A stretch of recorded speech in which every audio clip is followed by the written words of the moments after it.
उमासुतं विनाशकारकम् नमामि विगणेश्वरपादपङ्कजम्।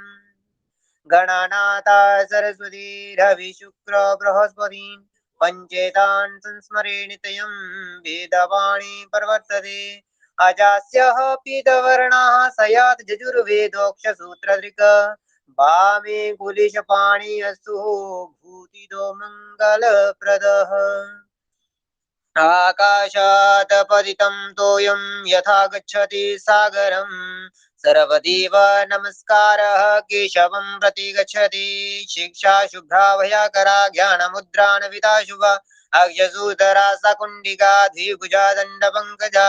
गुरुर्ब्रह्मा गुरुर्विष्णुः गुरुर्देवो महेश्वरा गुरुर्साक्षात् परब्रह्म तस्मै श्री गुरुवे नमः। विनायकं गुरुं भानु ब्रह्मा विष्णु महेश्वरन् सरस्वती प्रणम्यादौ सर्वकार्यार्थसिद्ध्यै। सरस्वती नमस्तुभ्यं वरदे कामरूपिणि वेदपाठं करिष्यामि प्रसन्ना भव सर्वदा। जय जय श्री राधा रमण जय जय नवल किशोर जय गोपी चित चोर प्रभु जी जय जय माखन चोर। श्री राधे मेरी स्वामिनी मैं राधे जू को दास जन्म जन्म मोहि दीजियो निज वृंदावन को वास। भक्त भक्ति भगवंत कुरु चतुर नाम बपु एक वंदन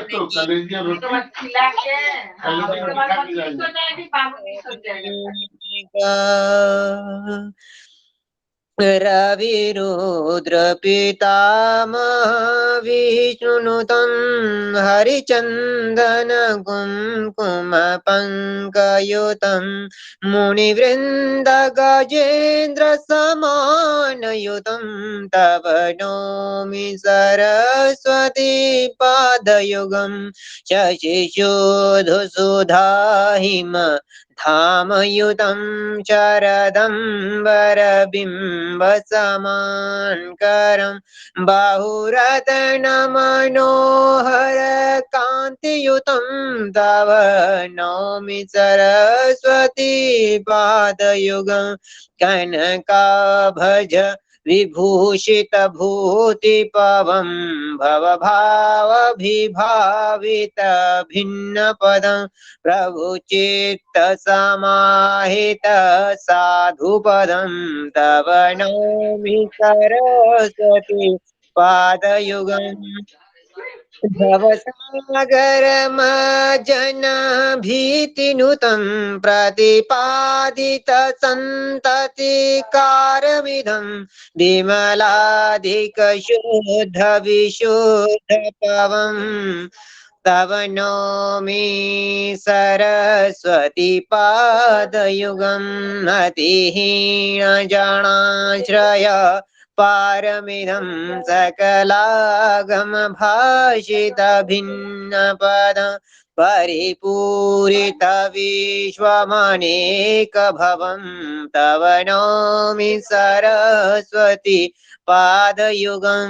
परिपूर्ण मनोरथ धाम निधिं परमार्थ विचार विवेक विधिं सुरयोषित सेवित पादतलं तव नौमि सरस्वती पादयुगं।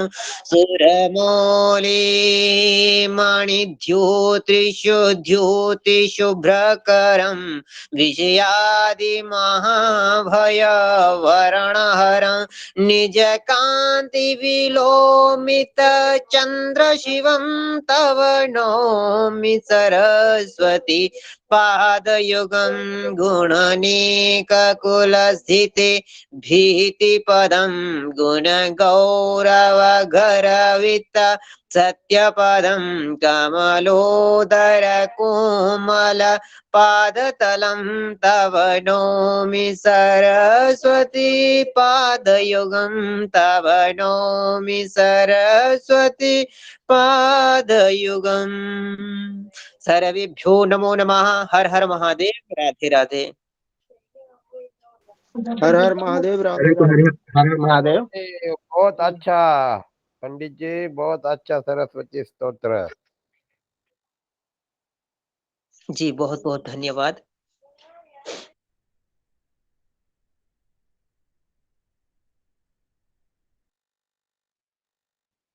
सुरेंद्र जी, कभी हमको भी वो दिखाइएगा, कश्मीर सभी को, और प्रांतों में जो भी है, जो किसी कारणवश नहीं गए घूमने।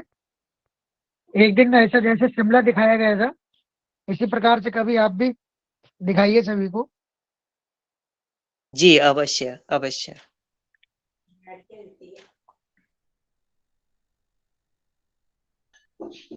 प्रणाम गुरुजी, मेरे को भी थोड़ा घुमाइएगा।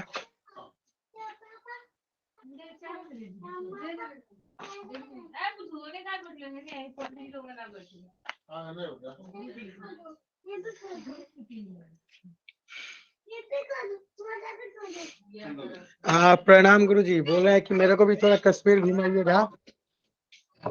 जी जी, जब भी हम अगर आगे पीछे गए ना, कहीं मंदिर में गए, तो हम आपको मतलब राजकुमार जी से बात करेंगे, तो हम सबको दिखाएंगे जी, जो भी इच्छा करेंगे भगवान भोलेनाथ की कृपा से। और जहाँ पे उन्होंने शादी करी थी उस जगह को हम दिखाएंगे आपको। और भी बहुत सारी जगह है, नागदेव का देवता भगवान वासुदेव भगवान जी का भी मंदिर है, उनको अगर प्रभु की कृपा हुई तो आपकी भी कृपा है, सबकी सभी प्रवरों की, तो हम जरूर दिखाएंगे आपको जी।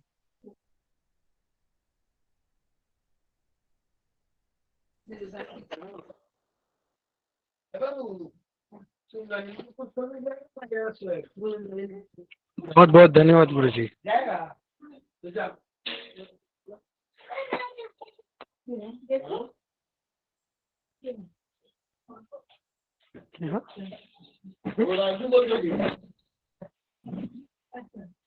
फोन पे क्लास फोन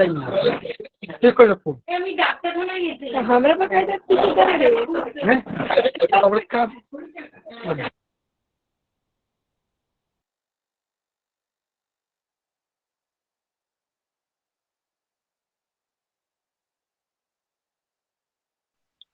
जी, अगर किसी का प्रश्न हो कल वाली कक्षा के रिलेटेड, तो एक आप आपस में बातचीत कर लेते हैं, जो पूछना हो तो एक दूसरे से पूछ लेते हैं जी। तो गुरुजी भी आ जाएंगे।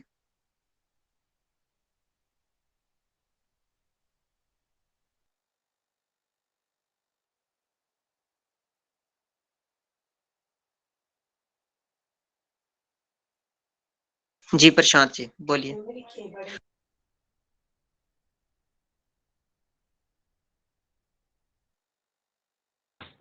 सभी ब्राह्मण देवताओं को नमन।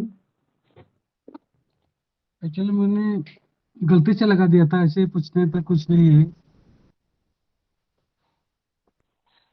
जी जी जी कोई बात।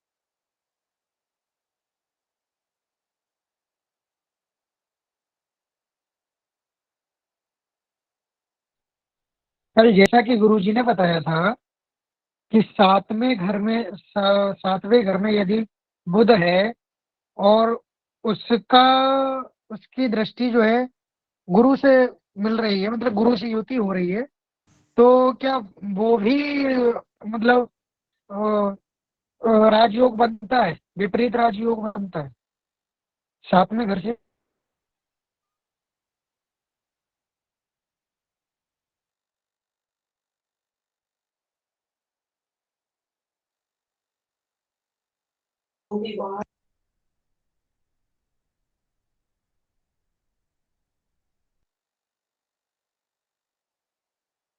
जो कल पढ़ाया हो।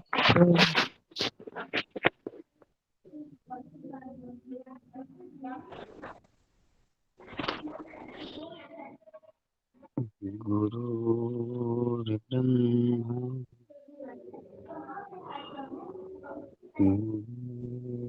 शंकर जी, आप कुछ बोलना चाहते हैं? अगर बोलना चाहते हो तो बोलिए, नहीं तुम माइक म्यूट कर दीजिए।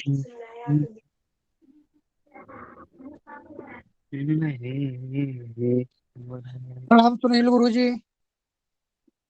प्रणाम प्रभु जी, प्रणाम। सर्वको नमो नमः। प्रणाम जी प्रणाम गुरु जी।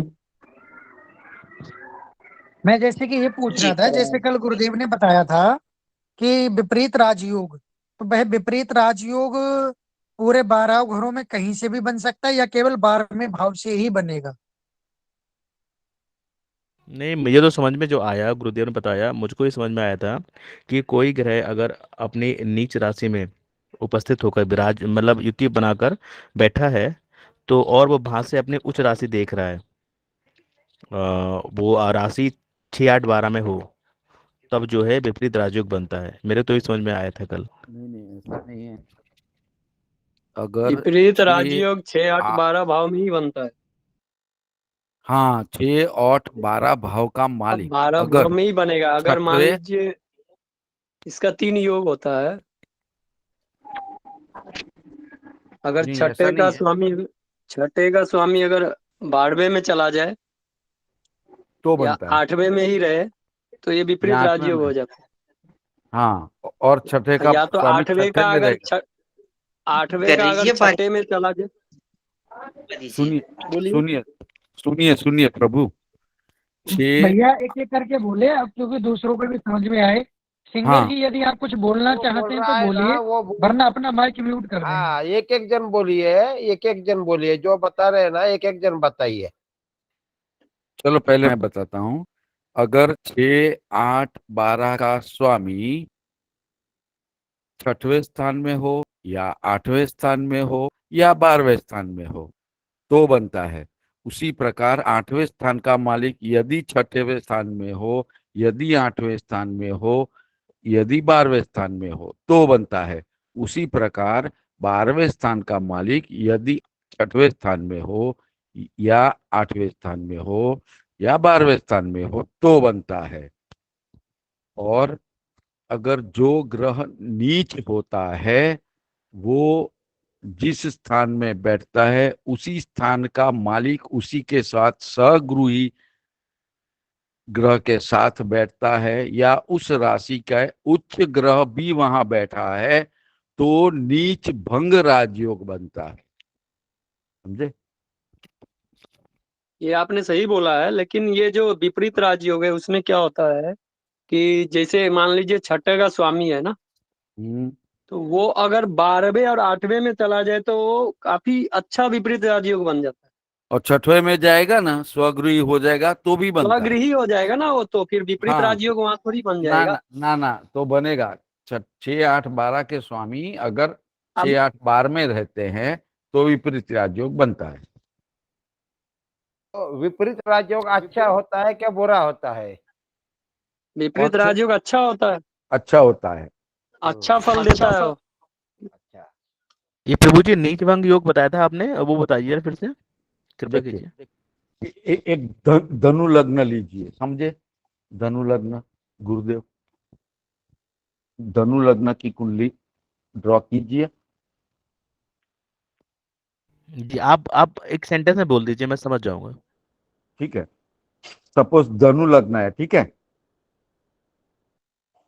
तो धनु लग्न माने पहले स्थान में 9वीं राशि, दूसरे स्थान में 10वीं राशि मकर राशि। तो मकर राशि का शनि स्वगृही होके बैठा है, उधर मंगल भी बैठा है मकर का उच्च का होके, ठीक है।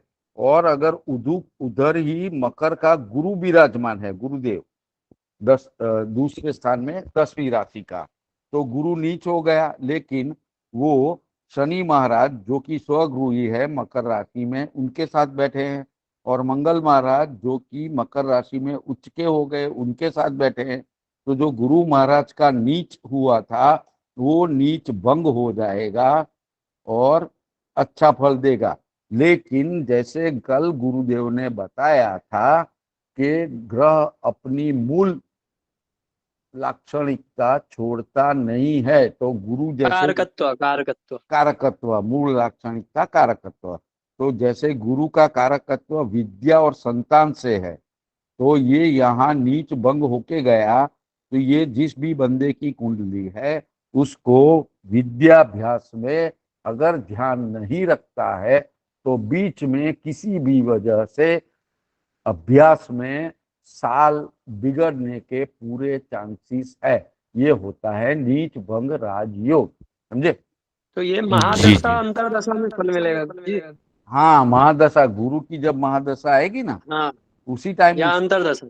हाँ, या अंतरदशा, उसी टाइम उसको अभ्यास में विपत्ति आएगी, पैसों की कमी की वजह से छोड़ना पड़ेगा, या खुद बोलेगा कि मुझे बीच में ब्रेक चाहिए और मैं 1 साल जॉब करूंगा और बाद में पढ़ाई आगे करूंगा, या ओपन टेस्ट देगा उसमें उसका नंबर नहीं लगेगा, दूसरी बार ट्राई करेगा उसमें लगेगा, इसलिए साल उसका बिगड़ जाएगा। ठीक है, ऐसा होता है। ये मेरे खुद की कुंडली है जिसका अभ्यास है।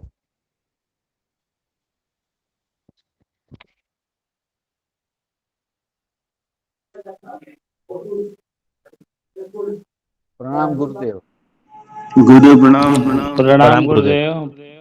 प्रणाम सब लोगों का। हर हर महादेव। कैसे हैं आप लोग? जय श्री कृष्ण गुरुदेव। हर हर महादेव। प्रणाम गुरुदेव, प्रणाम। हर हर महादेव गुरुदेव, प्रणाम। प्रणाम नमस्कार। प्रणाम प्रणाम सब लोगों को प्रणाम। कैसे हैं आप लोग? प्रणाम। प्रणाम गुरुजी। हर हर महादेव। ओम नमः शिवाय। सब लोगों को प्रणाम। ओम नमः शिवाय। प्रणाम गुरुजी। प्रणाम प्रणाम प्रणाम।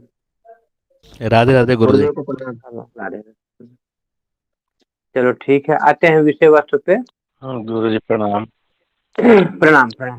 बड़ी अच्छी बात हुई कि आप लोग आपस में जो है ना इस प्रकार की चर्चाएं करते हैं, तो उससे जो है थोड़ा ज्ञान में वृद्धि होती है, और ऐसी चर्चाएं करना ही चाहिए। इससे जो है ना एक दूसरे द्वारा जो है ज्ञान का जो वितरण होता है। कल हम लोग पढ़ रहे थे ग्रहों से रोग, थोड़ा सा ग्रहों का रोग के बारे में आज बीच में पढ़ लेते हैं, क्योंकि वो जो विषय वस्तु था हमारी अधूरी रह जाएगी। फिर हम पढ़ेंगे कुंडली के, अगर मेष लग्न की कुंडली है तो उसमें हम द्वादश भाव में गुरुदेव क्या फल देंगे, गुरु क्या फल देंगे, उसको पढ़ेंगे। तो अब कल का जो अधूरा था उस पे चलते हैं। कल हम लोग रोग पढ़ रहे थे कि ग्रह कौन कौन सा रोग दे सकते हैं, और कुंडली के कौन से ग्रहों से किस चीज का रोग का विचार किया जाता है।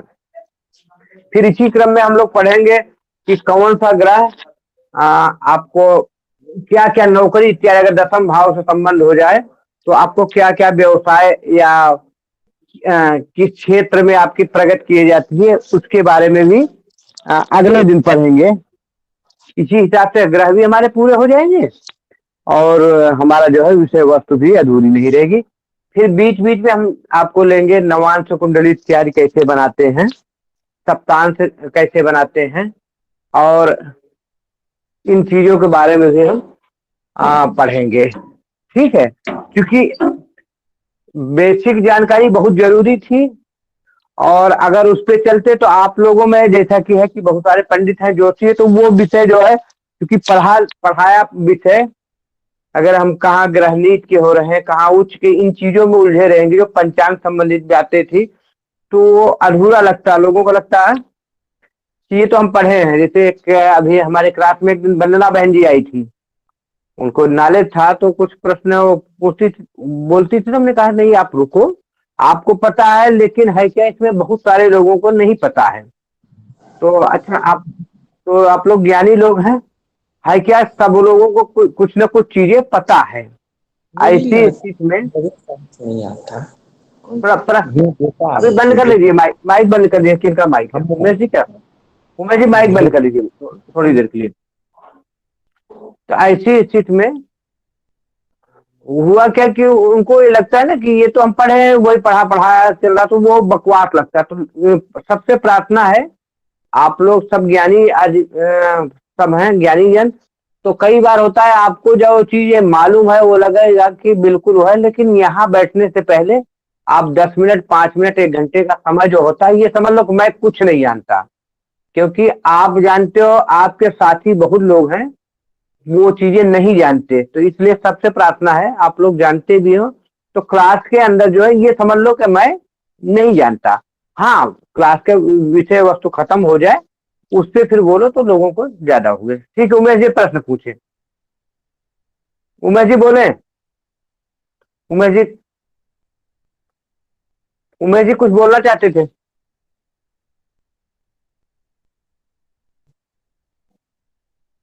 उमेश जी कुछ बोलना चाहते थे, बोलना चाहे बोले, नहीं फिर आगे कार्यक्रम किया जाए। आप लोग करते हो, हैंड शेक किए कि बोलना शुरू कर दिए? किसी को पूरी बात कंप्लीट करने के बाद आप लोग करें। अगर आपको उस समय आ गया कोई प्रश्न तो आप नोट कर लो। चलो, उमेश जी नहीं बोल रहे हैं, हम चलते हैं विषय वस्तु पे।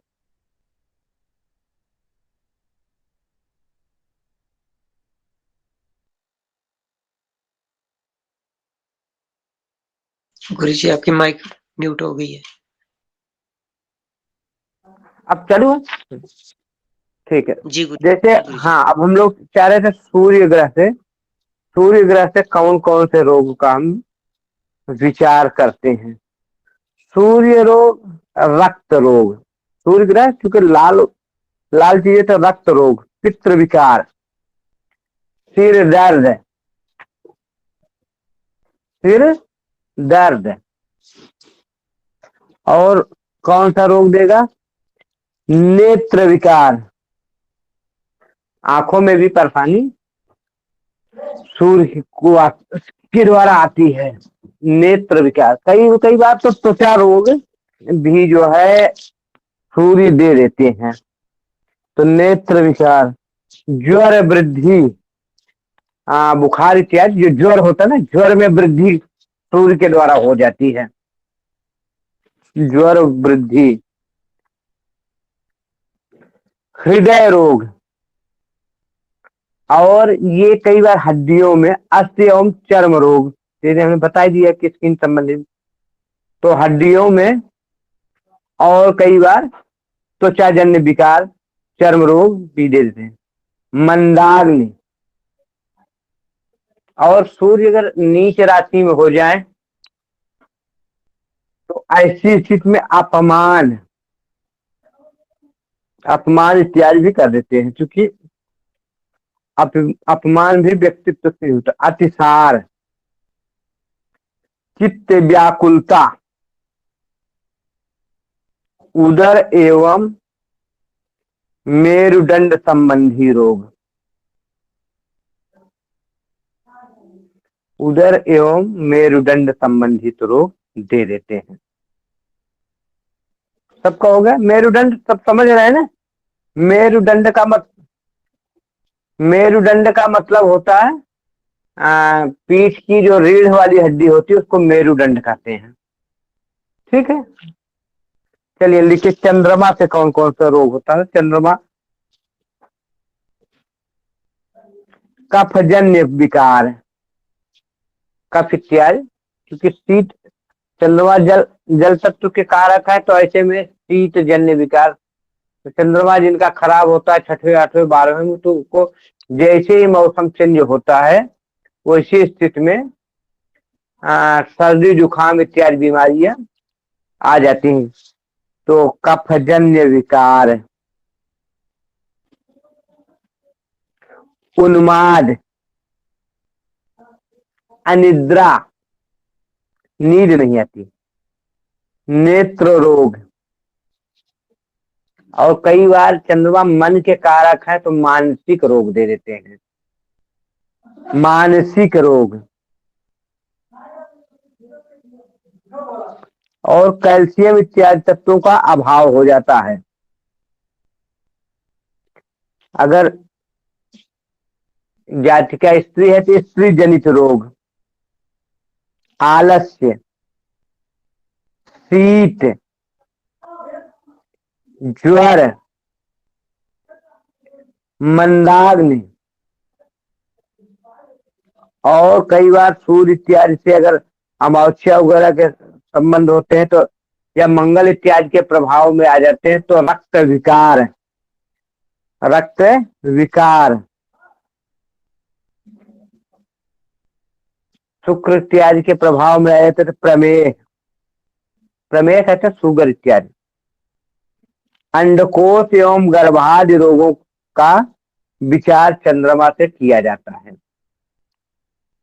कौन कौन? कफजन्य रोग, उन्माद, अनिद्रा, नेत्र रोग, मानसिक रोग, कैल्शियम का अभाव, स्त्री जनित रोग, आलस्य, स्वर, ज्वर, मंदाग्नि, रक्त विकार, अंडकोश और गर्भादि रोगों का विचार हम चंद्रमा से करते हैं। मंगल, मंगल पराक्रम के कारक हैं और लग्न इत्यादि में बड़े ही पराक्रमी कर देते हैं। व्यक्ति में को जो है धैर्यहीनता की कमी कर देते हैं। कई बार थोड़ा तेजी, ऊर्जा जो होती है ना, ऊर्जा, ताकत, ताकत को बढ़ा देते हैं, तो ऐसी क्रोध इत्यादि कर देते हैं। लेकिन अगर यही कहीं नीच में हो जाए, नीच में कहाँ हो जाते हैं? 4 नंबर की राशि कर्क हो जाती है। अगर कर्क राशि में नीच हो जाते हैं तो ऐसी स्थिति में सामर्थ्य की कमी कर देते हैं। काम तो बहुत करना चाहते हैं, उत्साह है, लेकिन सामर्थ्य की कमी। कफ है, गर्मी, रोग कौन कौन दे देते हैं? कफ, क्योंकि मंगल और सूर्य गर्म ग्रह हैं। सूर्य ज्यादा गर्म है, मंगल थोड़ा उससे कम। तो कफ, गर्मी, रक्तचाप, ब्लड, इसलिए इनका संबंध खून से होता है। कई बार फोड़ा फुंसी इत्यादि, या रक्तचाप, खून में क्या बोलते हैं उसको? Blood pressure. रक्तचाप का मतलब ब्लड प्रेशर। पित्र प्रकोप, पित्र रोग, कफ, कफ, पित्र और वात वैद्य लोग देखते हैं ना, तो पित्र रोग। उनको पित्र मत समझना कि वो पिता, पित्त कहते हैं इसको, उसे, तो इसको पित्त रोग, कफ, पित्र और वायु आदि दोष वैद्य लोग पकड़ते हैं ना, तो वही पित्त रोग। जलन, रक्त रोग, कुष्ठ, जख्म, घाव इत्यादि, और अग्नि से भय, रक्त विकार, बुखार, और अग्नि इत्यादि शास्त्रादि से घाव। अब अग्नि से भय, आजकल बिजली भी अग्नि के कारक है, गाड़ी मोटर इत्यादि में भी गर्मी होती है तो उससे, या आजकल ये बंदूक गोली इत्यादि जो होती है, इसमें अग्नेय शस्त्र कहते हैं इसको, अग्नेय अस्त्र कहते हैं। क्योंकि इसमें होता है क्या, गर्मी होती है। जब आप लोग फायर करते हैं बंदूक इत्यादि से, बारूद से, तो देखते हैं ना बंदूक की नली वगैरह गर्म हो जाती है, तो इसमें भी आग का प्रकोप, तो इसको अग्नेय अस्त्र कहते हैं। इसको भी अग्नि या शस्त्र इत्यादि का जो है ना, शस्त्र इत्यादि से घाव। तीव्र पीड़ा, मंगल खराब हो जाते तो पीड़ा ज्यादा देते हैं। चेचक, खसरा, प्लेग आदि संक्रमक रोग। जो रोग ऐसे होते हैं कि एक दूसरे से फैल जाते हैं, प्लेग इत्यादि। खटेरा मतलब क्या है जी? खटेरा किसको बोलते हैं? खसरा, खसरा, खसरे का टीका उका लगता है, आप लोग नहीं जानते? ठीक है, ठीक है। हाँ, खसरे का टीका लगता है ना बच्चों को, चेचक, खसरा इत्यादि। ये जो संक्रमित एक एक आदमी से दूसरे आदमी के जो रोग चले जाते हैं उनको संक्रमित कहते हैं। तो ऐसा रोग जो है मंगल दे देते हैं। बुध, बुध से कौन कौन रोग होगा? स्नायु रोग, क्योंकि उस दिन अभी बताए थे ना कि गले संबंधित विकार दे देते हैं बुध, तो गले का रोग, इसको श्वास रोग, ठीक है। स्नायु रोग, श्वास रोग, मुख, वाणी, नासिका, मुख से, वाणी से, नासिका संबंधित रोग बुध से मिलता है। और कई बार ये जो गूंगापन होता है, क्या बोलते हैं इसको? मूकत्व, मूकत्व कहते हैं। कई बार जो है वाणी दोष जो आ जाता है, या हकलाना या गूंगा इत्यादि, ऐसा भी दोष बुध के खराब होने पे मिल जाता है। मति भ्रम, दिमाग ही नहीं काम करता, कहते हैं लोग हमारी मति भ्रम कर गई है। नाड़ी दोष, नाड़ी में जिसमें खून की नलियां होती है, उसमें जो है नाड़ी कंपन, कई बार होता है ना, लोग बोलते हैं कि हमारे शरीर में झुंझुनी सी चल रही है, कंपन हो रहा है, ऐसा रोग बुध से नाड़ी दोष बना देते हैं। मंदाग्नि, और सबसे ज्यादा ये करते हैं क्या? त्वचा जनित रोग, कुष्ठ रोग, या आजकल उसको चर्म रोग, ऐसा रोग। पहला प्रभाव अगर ज्यादा ही बुध खराब होता है तो बुध ज्यादातर चर्म रोग, स्किन संबंधी दिक्कतें या एलर्जी संबंधी दिक्कतें दे देते हैं। तो कुष्ठ, त्रिदोष ज्वर, बुद्धि असंतुलन, दाद खाज इत्यादि, जो खुजली होती, चर्म रोग हो ही गया। और वायु विकार, मूर्छा, दमा, विभ्रांति, भूल जाने का रोग।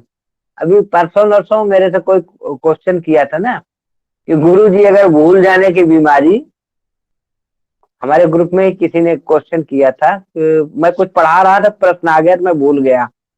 तो हमने कहा भाई हमारे भूलने की बीमारी है, तो किसी ने उसी समय प्रश्न कर दिया था कि गुरुजी ये भूल जाने की बीमारी किस ग्रह से देखी जाती है? इसका मेन मतलब होता भूलते कैसे हो? जब आपके जो तंत्रिकाएं हैं, ये नाड़ियां हैं जिससे ब्लड का प्रवाह होता है, इसमें अगर विकार आ जाता है तो आप चीजों को भूल जाते हैं। होता क्या, ये सारा सिस्टम जैसे एक तार होता है ना, कंप्यूटर का तार, ये सब कुछ माइंड से जुड़ा हुआ होता है। अगर आपको कांटा गड़ा पैर में, आप कुछ सोचे तो मुंह आंख करता है, फट से हाथ का काम होता है, फट से हाथ पहुंच जाता है कांटे वाले स्थान पे। आपके आंखों पे कुछ आ रहा है, मच्छर इत्यादि, हो फट से पलकें बंद हो जाती। कोई आंख पे कुछ डालना चाहे, उंगली डालना चाहे, तो वो कुछ करे उससे पहले जो है आपके शरीर के माइंड जो है उसको एक्टिव रहता है, और तंत्रिकाएं इतनी जल्दी काम करती, फट से आपकी पलकें बंद कर दो। पलक बंद कराने वाला काम, वो हाथ को कांटे तक पहुंचने वाला काम। कोई आपको मारने के लिए चेष्टा किया, फट से आपका हाथ उसको रोकने के लिए खड़ा हो जाता है। ये काम तंत्रिकाएं करती हैं। वो इसे जो है सूचना जो मिलता है माइंड द्वारा मिलता है। अगर नसों में विकार आ जाता है तो ऐसी स्थिति से जो भूलने की एक बीमारी होती है, और उस बीमारी के कारक आपने समझ लिया।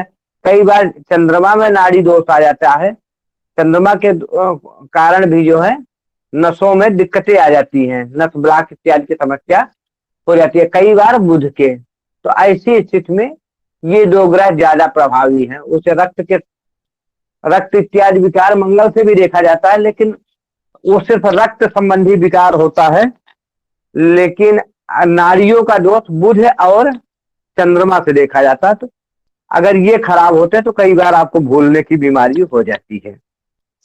ठीक है, गुरु से और होता है क्या? अब देखते हैं हम गुरु से क्या क्या विचार किया जाता है। गुरु ज्यादातर उसे पेट का रोग देते हैं।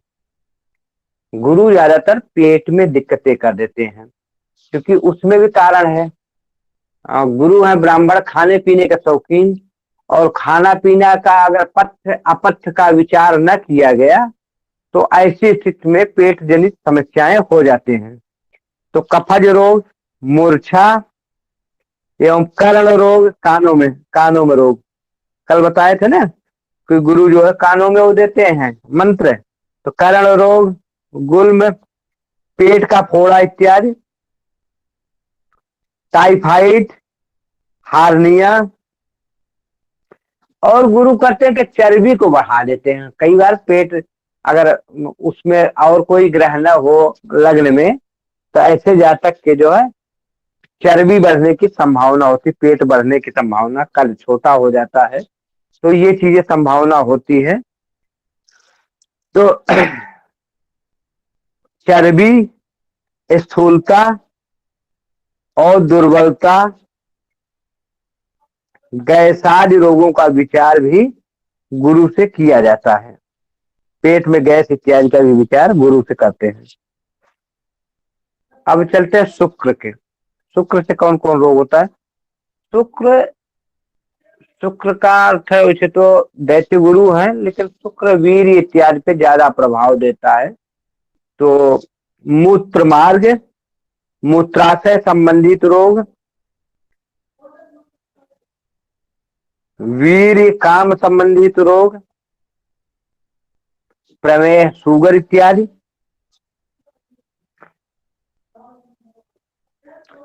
मधुमेह, पथरी, वात और श्लेष में विकार, धातु रोग इत्यादि, तथा स्त्री में भी इन अंगों में, गुप्तांगों में थोड़ा इन्फेक्शन इत्यादि के जो विकार होते हैं, ऐसा रोग, जननांगों में थोड़ा सा विकार, इन्फेक्शन इत्यादि का रोग शुक्र दे देते हैं।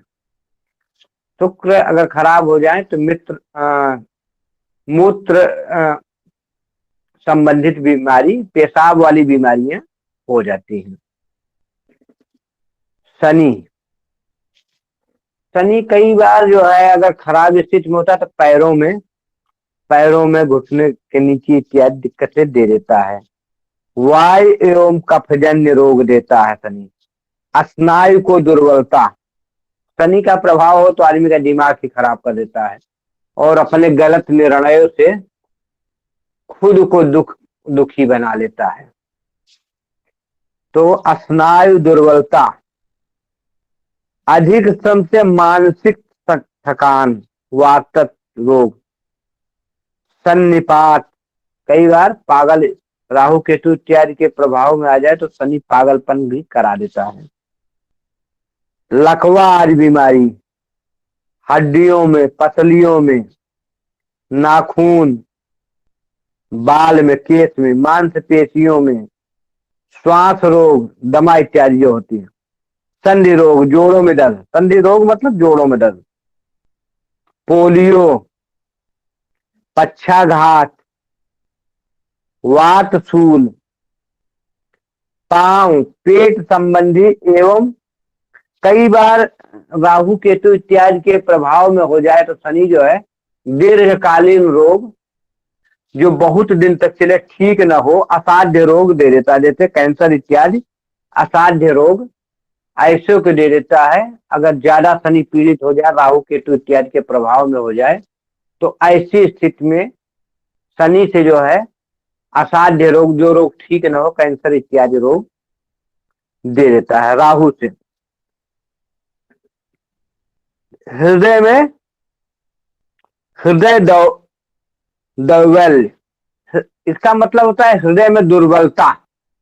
क्या कहते हैं, कोई लोग बोलते हैं ना इनका दिल कठोर है, इनका दिल सहज है, या हृदय रोगी है। तो इस प्रकार का हृदय रोगी बना देता है। हृदय में उतना बलवान हृदय का नहीं करता, हृदय रोगी। कुष्ठ, मानसिक उत्तेजना, इसमें मानसिक उत्तेजना जो है राहु करता है क्या, जो नहीं है उसी को है। आप चलते रहते हो, आपको सब कुछ उसी में दिखाई देगा। अगर राहुजन्य प्रभाव में है ना, आपकी आंखें खुली, आपके ख्वाब में लगेगा कोई औरत खड़ी है, कोई आदमी हंस रहा है, ब्लड किसी का हुआ, मतलब देखते देखते आपको जगते में ख्वाब दिखा दे, वो राहु का काम है, छाया ग्रह है।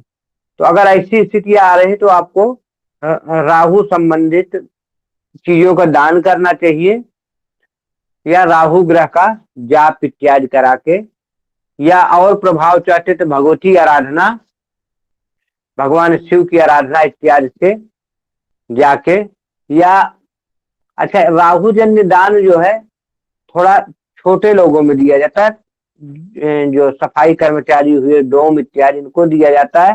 साथ में इस चीज का भी विचार किया जाए कि जो हम दान दे रहे हैं उससे जो है वो अपने परिवार का पालन पोषण करे, ऐसा ना करे कि ऐसे आदमी को दे दो कि वो दारू पी के मस्त रहे, और तो उसमें जो है अगर ऐसा दान देते हैं तो उसका गलत प्रभाव पड़ेगा। तो दान दो, लेकिन राहु संबंधित उचित पात्र को दो, जिसको जरूरत है, जो वास्तव में गरीब है, जो वास्तव में मलिन है, उसको दान दो तो ठीक है।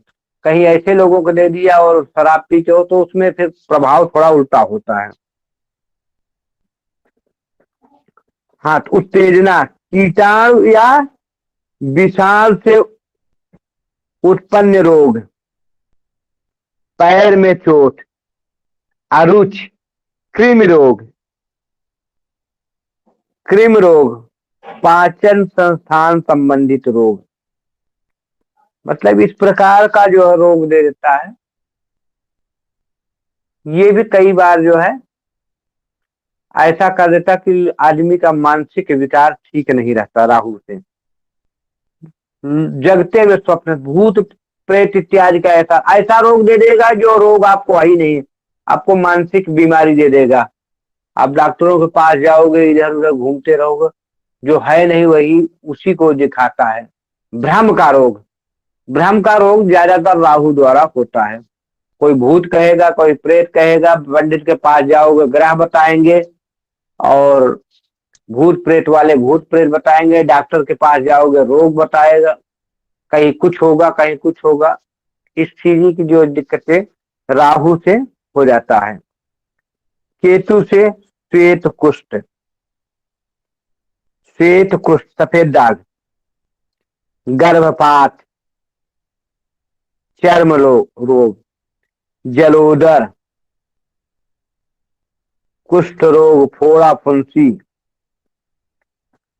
चेचक, जलन और विषाद आदि रोग जो जीवाणु विषाणुओं से चलते हैं, ऐसा रोग जो केतु से होता है। कल हम पढ़ेंगे इसी क्रम में ग्रहों से संबंधित व्यवसाय, ग्रहों से संबंधित व्यवसाय या रोजगार क्या है। आज हम पढ़ते हैं मेष लग्न की कुंडली में गुरु का प्रभाव, देवगुरु बृहस्पति का प्रभाव, जो हमारा आज का मुख्य विषय वस्तु है, देवगुरु का प्रभाव। अगर मेष लग्न हो, जैसा कि हम लोग जानते हैं लग्न चार्ट में पहली लग्न मेष लग्न होती है, और मेष लग्न में 1 नंबर की गिनती लिखी रहती है, लग्न में ही 1 नंबर गुरु है। तो गुरु क्या है? गुरु ज्ञान के कारक हैं, गुरु संतान के कारक हैं, गुरु धन के कारक हैं, और गुरु काल पुरुष के कुंडली में 9वीं राशि गुरु की हो जाती है। तो गुरु जो है ऐसी स्थिति में भाग्य के कारक, भाग्य का भी संबंध गुरु से होता है, भाग्य के कारक।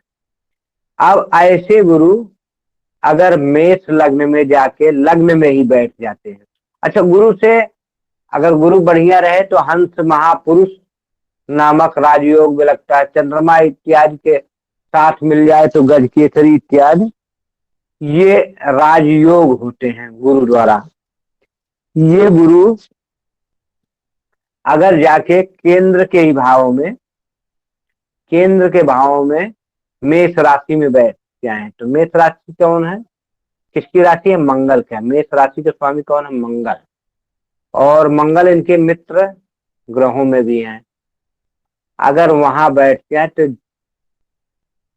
व्यक्ति का व्यक्तित्व में निखार ला देते हैं, व्यक्ति के व्यक्तित्व में निखार ला देते हैं। व्यक्ति हर जगह पूजनीय हो जाता है, व्यक्ति हर जगह पूजनीय हो जाता है।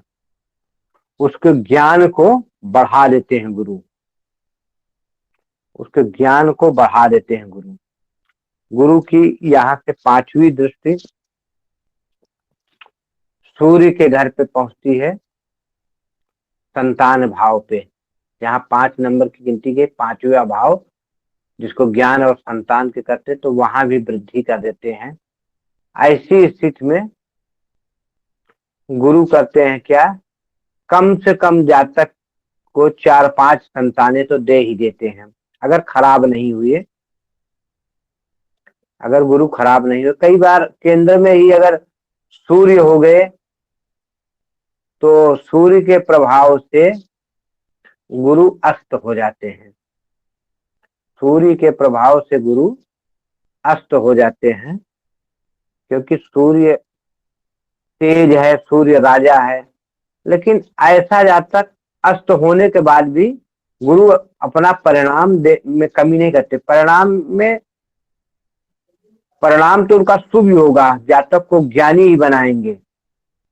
लेकिन थोड़ा क्योंकि गुरु में अंश बल कम है, तो गुरु को बल देने की जरूरत ऐसे में पड़ती है। तो गुरु के मंत्रों का जाप करके, गुरु के रत्न को पहन के, साधुओं की सेवा करके, गुरुओं का सम्मान करके, क्योंकि सूर्य से अस्त है तो पिता का सम्मान इत्यादि करके हम जो है गुरु के शुभ प्रभाव को ले लेते हैं। गुरु अगर केंद्र में हो, चंद्रमा सूर्य से युति हो जाए, तो जिस प्रकार एक घर में राजा और उसके गुरु दोनों रहते हैं, तो आध्यात्म और सरकार दोनों से जुड़ गया। एक तो राज सत्ता का मालिक आ गया घर में, वो भी सेना नायक के घर में, और उसी में गुरु, तो वहां गुरु अति पूजनीय हो जाते हैं। ऐसे गुरु सर्वत्र पूजनीय हो जाते हैं। हाँ, थोड़ा चूंकि अब राजा है तो राजा का प्रभाव तो कुछ ज्यादा होता ही है, लेकिन राजा का प्रभाव वास्तव में सूर्य का प्रभाव यहाँ ज्यादा होगा। लेकिन ऐसा जातक, ऐसा व्यक्ति हर जगह वंदनीय, हर जगह पूजनीय हो जाता है। ऐसा व्यक्ति हर जगह वंदनीय और हर जगह पूजनीय हो जाता है। अगर यही चंद्रमा आ जाए सूर्य के साथ, और गुरु के साथ यही चंद्रमा आ जाए, तो ऐसी स्थिति में भाग्येश है, इस कुंडली में भाग्येश है गुरु, और उनके साथ मन के कारक चंद्रमा आ जाए, माता के कारक चंद्रमा आ जाए, तो यहाँ पे राजयोग बनाते हैं, यहाँ पे राजयोग बना देते हैं। और ऐसा चंद्रमा बिल्कुल धवल वर्ण होके कीर्ति को बढ़ाता है। ऐसे जातक के कीर्ति का अगर चंद्रमा से युक्त हो जाए गुरु, तो ऐसे जातक की कीर्ति, यश, सम्मान, मान, मर्यादा चारों जगह फैलती है। ये गजकेसरी नामक राजयोग बन जाता है। और यहाँ से गुरु की 5वीं दृष्टि 5वें घर ज्ञान और संतान पे पड़ती है। वहां पे भी अत्यंत ज्ञानवान, अत्यंत पूज्यवान बना देते हैं। उसके बाद गुरु की दृष्टि 7वें दृष्टि क्या कहते हैं, जाया भाव पे पड़ती है। अगर चंद्रमा से युक्त है गुरु, तो जातक की पत्नी अति सुंदर, क्योंकि यह शुक्र की राशि है। 7वें घर पे जब दृष्टि पड़ती है तो ये शुक्र की राशि है, और शुक्र की राशि पे जब क्या कहते हैं, और शुक्र से अगर इनका तात्कालीन संबंध बन गया, तात्कालीन मित्रता हो गया, तो ऐसी दशा में तो ठीक है। नहीं, जातक की पत्नी थोड़ा चंचल हो जाएगी, और उस पे गुरु के कारण जातक जो अपना ज्ञान थोपना चाहेगा। ऐसे में कई बार मतभेद हो जाता है, ऐसे में मतभेद हो जाता है, लेकिन दाम्पत्य जीवन नहीं बिगड़ता, थोड़ा मतभेद हो जाता। और शुक्र के साथ अगर संबंध बढ़िया हो गए, शुक्र तात्कालीन मित्रता में आ गए, तात्कालीन मित्रता कहाँ होती है आप लोगों को मालूम है? ग्रह जहां भी बैठता है उससे। हाँ बोले बोले संजय जी। हाँ जी गुरु जी, 3 घर आगे और 3 घर पीछे, उसे तात्कालिक मित्रता कहते हैं। ठीक, बहुत बढ़िया। ग्रह जहां बैठता है उससे 3 घर आगे और 3 घर पीछे उसकी तात्कालीन मित्रता होती। मान लो गुरु अगर केंद्र में यही लग्न में बैठे हैं तो 3 घर कौन? दूसरा घर हो गया 1 2 3, मतलब चौथे घर तक और उधर से 12वां घर, 11वां घर और 10वें घर तक।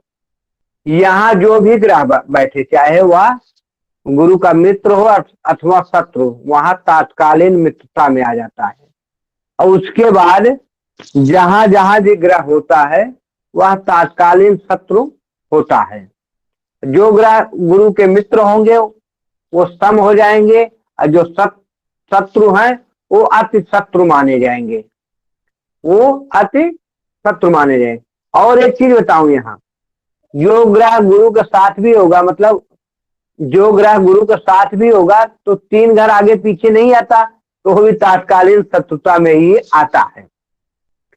अगर उस ग्रह की युति है गुरु की तो वह ग्रह तात्कालीन शत्रुता में आता है।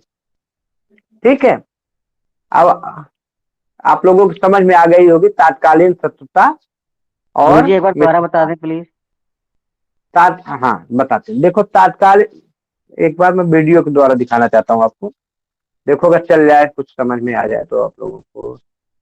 मैं देखता हूँ,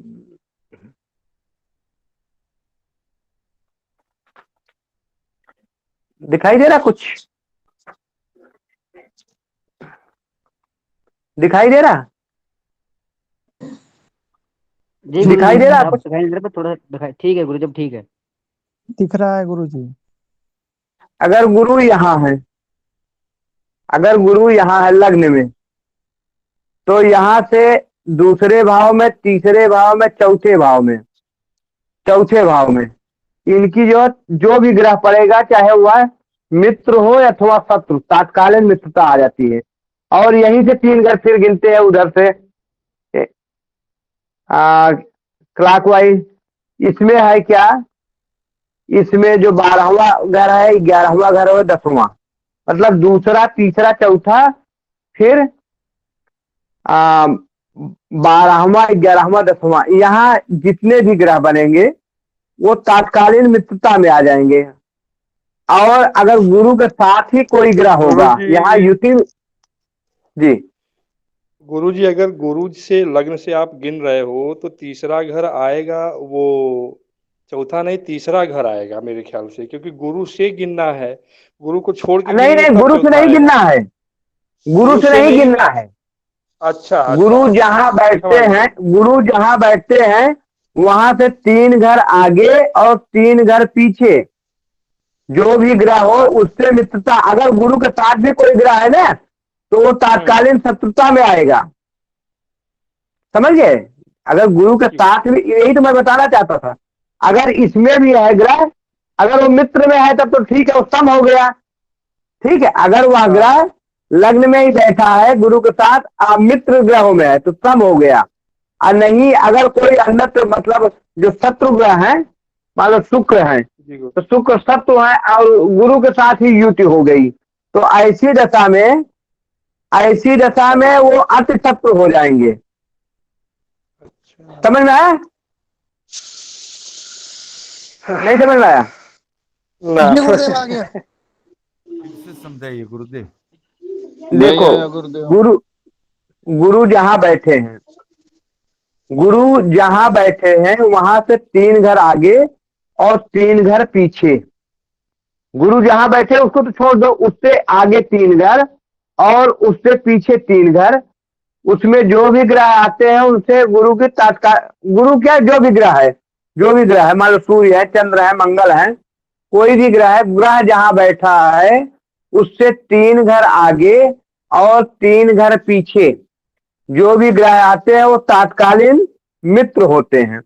उसके अलावा अगर मान लो 4 की जगह 5 में बैठा है, 6 में बैठा है, 7 में बैठा है, 8 में बैठा है, तो अगर वह गुरु का मित्र विग्रह हुआ तो तात्कालीन शत्रुता में आता है। लेकिन होता क्या कि वो उसका मित्र ग्रह है, ऐसी स्थिति में सम हो जाता है, ऐसी स्थिति में वो सम हो जाता है। लेकिन अगर जो है वो मित्र है, नहीं है, शत्रु है, मान लो गुरु लग्न में है, 7वें घर में शुक्र है, तो शुक्र और गुरु की शत्रुता होती है, शुक्र और गुरु की शत्रुता होती है। तो ऐसी स्थिति में यहां जो है अति शत्रु बन जाएंगे, अति शत्रु बन जाएंगे।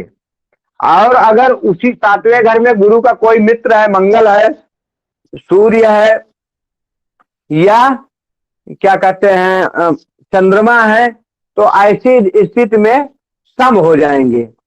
ऐसी स्थिति में गुरु से वो ग्रह सम हो जाएगा, क्योंकि मित्र है तो मित्र को कभी नुकसान नहीं पहुंचाएगा ना, चाहे शत्रु के घर में हो चाहे कहीं हो।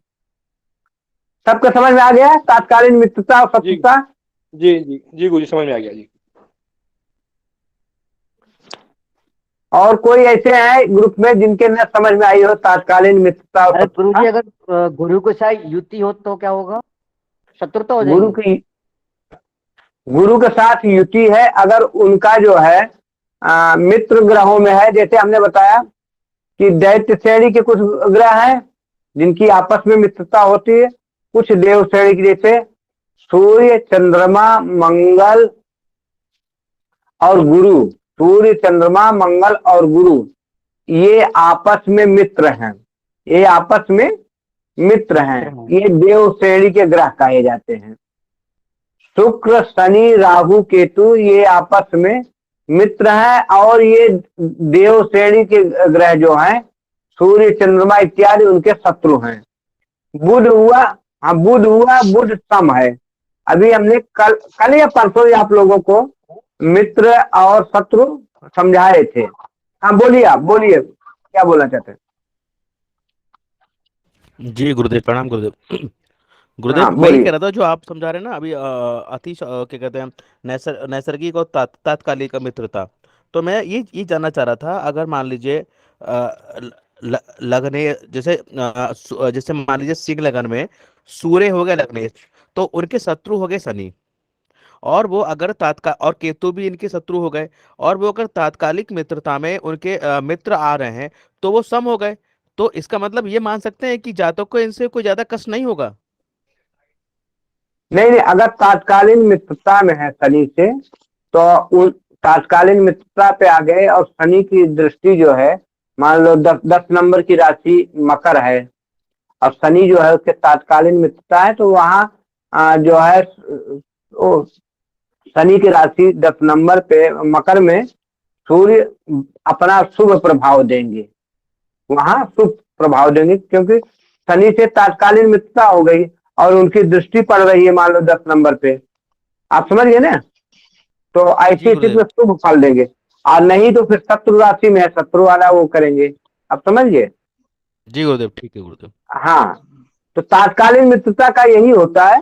तात्कालीन मित्रता क्या होती है, मान लो आपके अड़ोस पड़ोस में आप कहीं गए हैं, और आपके अड़ोस पड़ोस में आपके विरोधी भी हैं जिनसे आपकी कम बनती है, लेकिन आप जिस जगह गए हैं उस जगह को लेके, या आपको अपनी मजबूरी हो जाती है, कई ऐसी जगह होती है कि जो आपके आसपास रहेंगे उनसे आपको मित्रता बनाना ही पड़ेगा, चाहे वो शत्रु हैं। मन से आप कुछ भी रखते हो विचार, लेकिन जो है उनसे मित्रता बनानी ही पड़ती है। वही चीज ग्रहों को भी हम उसी हिसाब से देखते हैं समझने के लिए ज्योतिष को, कि अगर ग्रह जहां बैठता है उससे 3 घर आगे और 3 घर पीछे जो भी ग्रह होते हैं उससे तात्कालीन मित्रता होती है। और उसके अलावा जहां जहां भी ग्रह बैठते हैं, अगर वो शत्रु हैं तो अति शत्रु हो जाते हैं, वो शत्रु हैं तो अति शत्रु हो जाते हैं, क्योंकि शत्रु तो है ही है। अब वो परिस्थिति के बस वहां मित्रता हुई है, क्योंकि आस पड़ोस में है, उसकी ग्रह की मजबूरी हो जाती है उनके प्रभाव से अपने प्रभाव को मिलाना। अगर हम इसी तत्व को ले लेते हैं, तो अगर मान लो सर्दी चल रही है, और क्या कहते हैं वही जो है सर्दी जनित खूब सर्दी चल रही है और उसी समय थोड़ा गर्मी का भी मौसम, तो वो हमें उसमें एडजस्ट करने की होगी कि नहीं वहां गर्म होगा, यहाँ सर्दी है, तो हमें अपने आप जो एडजस्ट करने का होगा कि नहीं हम सर्दी गर्म एक न हो जाए, हमें बीमारी न हो जाए, हमें संभालने का क्या। तो वही चीज होती है क्या कि जब वो अगल बगल ही होते हैं तो उसमें तात्कालीन शत्रुता, उसे पता हो जाता है कि नहीं ये तो हमारा शत्रु है, हमारा मित्र, तो अपने हिसाब से थोड़ा सा प्रभाव में क्या कहते हैं कमी आ जाती है। आज जैसे ही जो क्या कहते हैं शत्रु थोड़ा दूरी हुई तो वैसे शत्रुता बढ़ जाती है। ठीक है, सबको समझ में आ गया? चले दूसरे भाव पे चले, गुरु को प्रभाव देते हैं। दूसरे भाव पे चले। जी गुरुदेव। जी गुरुदेव। हाँ देखो, दूसरे घर में अगर गुरु अच्छा गुरु है क्या, गुरु को यहाँ केंद्र में अगर गुरु को जो अगर पहले भाव में भी है या इस राशि मेष लग्न में गुरु के एक भाव तो बहुत बढ़िया है, एक राशि भाग्य के कारक है और दूसरी राशि इनकी क्या है, व्यय भाव की मिली है, जिसको हम त्रिक भाव कहते हैं। 6, 8, 12 ये अच्छे भाव नहीं है। तो अगर हम यहाँ गुरु, कई बार हम लोग अभी पढ़े थे ना कारक ग्रह अकारक ग्रह पढ़े थे ना अभी 2 दिन 3 दिन पहले, तो यहाँ अगर गुरु का विचार किया जाए कारक ग्रह या मारक ग्रह में, तो ऐसी स्थिति इनको एक राशि बहुत बढ़िया मिली है और एक राशि इनकी ठीक नहीं है। तो ऐसी स्थिति में गुरु सम हो जाएंगे, मतलब सम हो जाएंगे, ना बहुत कारक न अकारक। क्योंकि है क्या कि गुरु जो है मंगल के मित्र हैं, देव गुरु हैं, तो ऐसी स्थिति में गुरु जो है यहाँ बढ़िया ही परिणाम देंगे, ये जो है मारक ग्रहों के श्रेणी में नहीं आएंगे। जबकि हम बताए थे ना कि अगर हम मारक ग्रहों सब ग्रहों को ले लेते हैं कि फला भाव में कौन ग्रह है, जब इसको हम ले लेते हैं किसकी राशि बनी है, तो जिनकी मारक ग्रहों के अगर कहते जिनकी 2 जगह राशियां आ जाती है उनको हम मारक कर लेते हैं, जिनकी 1 जगह होती है उनको हम मारक नहीं करते। तो यहाँ गुरु की भी 12वीं राशि है, त्रिक भाव का है, तो यहाँ मारक दृष्टि में नहीं देखते।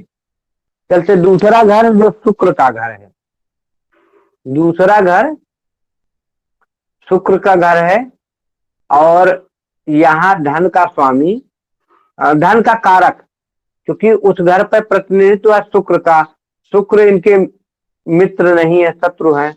तो शत्रु राशि में आके गुरुदेव वैसे परिणाम तो बहुत बढ़िया देंगे क्योंकि धन का कारक है, लेकिन कब देंगे, जब किसी और ग्रह से हो, नहीं यहाँ भाव का नाश कर देते हैं।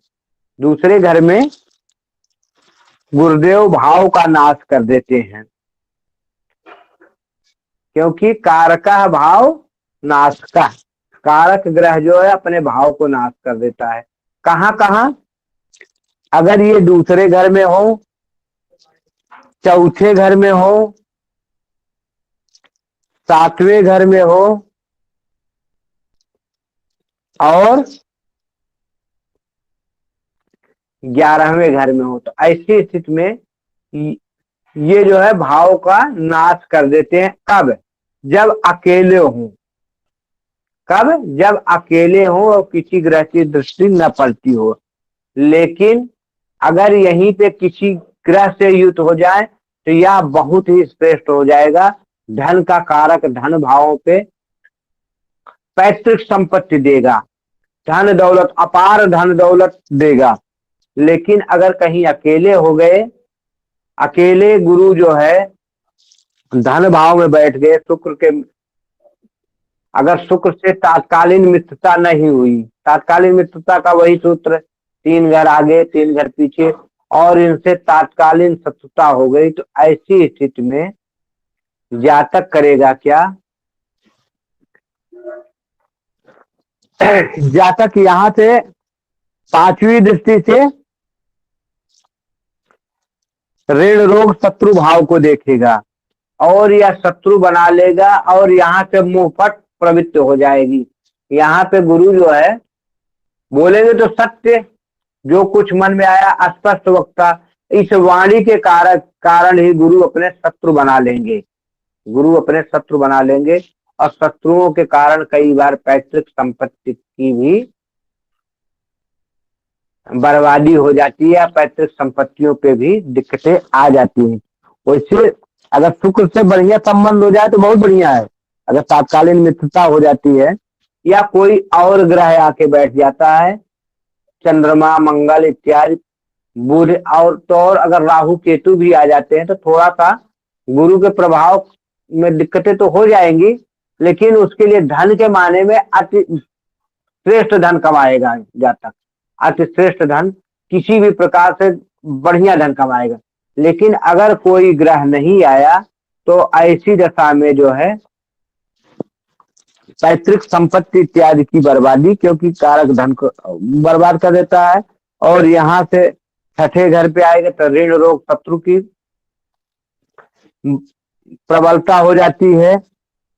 और सातवीं दृष्टि इनकी अष्टम भाव पे पड़ती है। पेट जनित समस्याएं तो देंगे ही, छठे और आठवें में इनकी दृष्टि के कारण पेट जन्य समस्याएं तो होगी ही, लेकिन यहाँ आके ज्ञान को बढ़ा देते हैं। यहाँ आके गुरु ज्ञान को बढ़ा देते हैं, जातक अतिश्रेष्ठ ज्ञानी हो जाता है।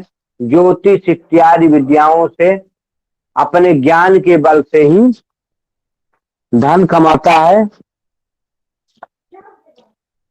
और नौवीं दृष्टि इनकी जो कर्म भाव पे जाती है, तो यहाँ ज्योतिष इत्यादि के व्यवसाय से अपने कर्म को बढ़ा के यहाँ धन कमा लेते हैं।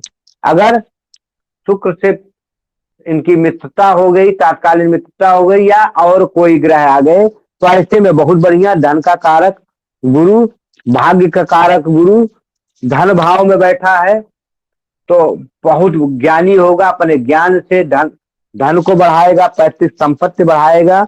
वहां से पांचवी दृष्टि आएगी तो ऋण रोग शत्रु तो होंगे ही, क्योंकि पेट जनित बीमारी तो देंगे। अगर बुध से इनकी मित्रता हो गई या बुध इन्हीं भाव में बैठे हैं, ऐसी दृष्टि में वाणी प्रतियोगिता इत्यादि के क्षेत्र में गुरु महान बना देंगे। ऐसी स्थिति में प्रतियोगिता इत्यादि के क्षेत्र में गुरु महान बना देंगे। और जातक के दुश्मन तो होंगे ही, दुश्मन होंगे, लेकिन अपने ज्ञान के बल से, अपने बुद्धि के बल से दुश्मनों को भी परास्त करेंगे। क्योंकि दुश्मनों पे करेंगे कि अपने ज्ञान के बल से दुश्मन को भी मित्र बना के, या दुश्मनों को अपने वाणी से प्रभावित करके, क्योंकि दूसरा घर वाणी का भी है, अपने वाणी से, अपने ज्ञान की उससे दुश्मनों को भी वो करके और अपना काम निकाल लेंगे। अष्टम में आएंगे, अष्टम भाव में पेट जनित बीमारियां तो देंगे, लेकिन मृत्यु से बचा देंगे, मृत्यु से दूर कर देंगे, रोगों पे थोड़ा नियंत्रण होगा।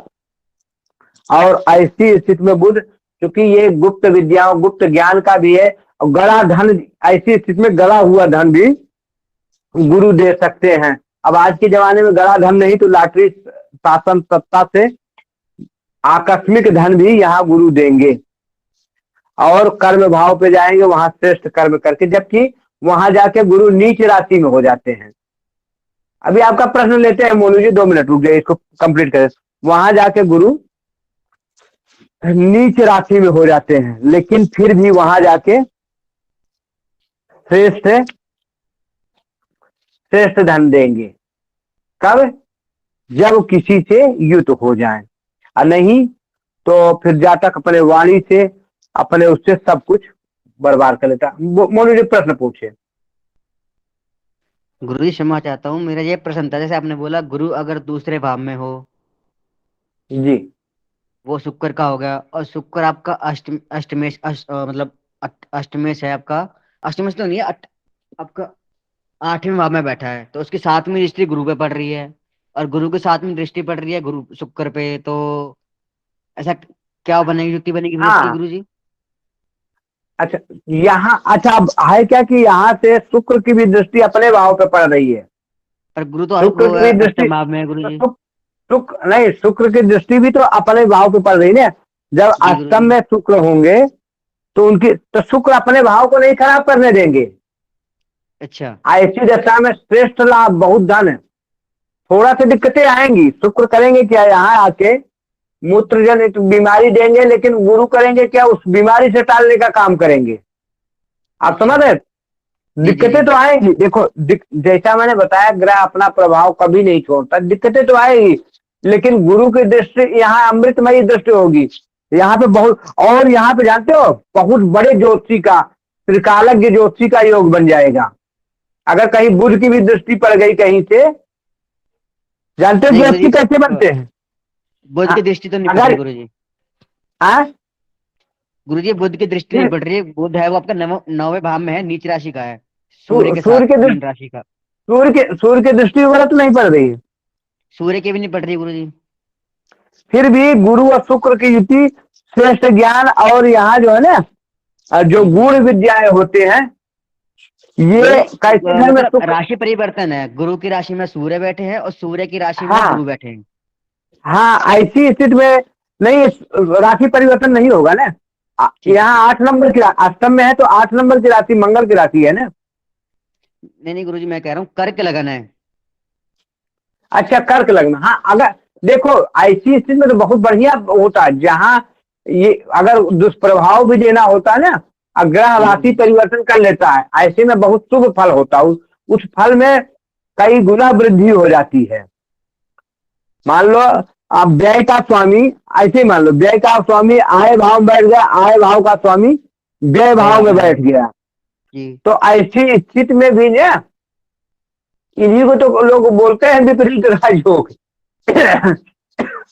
ऐसी स्थितियां जो होती है ना जी, मतलब कि है क्या कि मामला, जबकि वो व्यय भाव है, लेकिन एक दूसरे के जहां स्वामी परिवर्तित हो गए, हाँ, तो ऐसी स्थिति में श्रेष्ठ लाभ, उसका दुष्प्रभाव खत्म हो जाता, सुप्रभाव लागू हो जाता है। अगर तो यहाँ अगर अभी जैसे आपने बताया अष्टम में तो क्या कहते शुक्र है, और इस पे उनके गुरु पर दृष्टि पड़ गई, तो ऐसे में कई तरह के धन जो है, गड़े धन इत्यादि, जमीन जायदाद से धन संबंधित वो दे देंगे गुरु। ठीक है मनु जी? कोई किसी का और प्रश्न हो तो और प्रश्न करें, कि किसी के नहीं समझ में आ रहा है तो इसमें दूसरे भाव में गुरु का अगर किसी को नहीं समझ में आ रहा तो दोबारा आप लोग प्रश्न कर सकते हैं। चले बता आगे बोले। तो यहाँ से क्या कहते हैं, 7वीं दृष्टि अष्टम भाव पे, तो जातक को पेट संबंधित दिक्कतें, गैस संबंधित दिक्कतें, ये तो आएगी ही आएगी, लेकिन गुरु का प्रभाव यहाँ पड़ेगा, यहाँ पे अति विशिष्ट ज्ञानी कर देते हैं।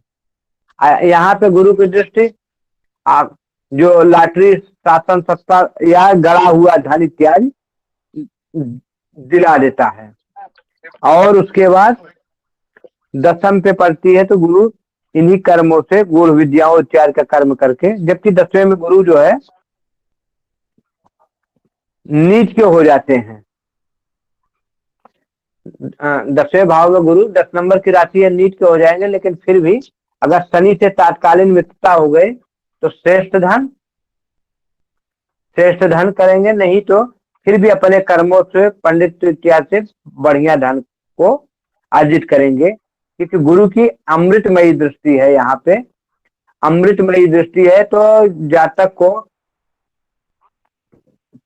कई चीजों में बुद्धिमान बना के, वाणी के, क्योंकि गुरु वाणी के भी वो है, तो ऐसी स्थिति में प्रवक्ता, अगर कहीं से यही सूर्य या मंगल इत्यादि की दृष्टि पड़ गई, तो ऐसा जातक सेना में, पुलिस में उच्च अधिकारी होता है, भले ही नीच की राशि में दृष्टि पड़ गई उच्च।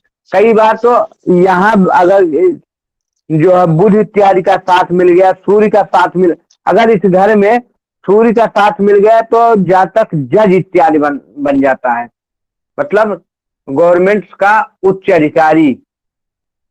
ठीक है गौरी जी, प्रश्न करें। गुरु जी प्रणाम। मुझे वैसे गुरु का जो दृष्टि है आप शुभ ही बताते हैं, लेकिन अष्टम में पेट का रोग देते हैं बोले, तो कोई कारण है क्या इसमें अष्टम भाव में पेट का रोगी? बंद कर लीजिए। देखो ऐसा है ना, ये छठा और आठवां बारहवां भाव जैसा कि हम जानते हैं त्रिक भाव में है। अब आठवां भाव क्या है? मृत्यु का भाव है।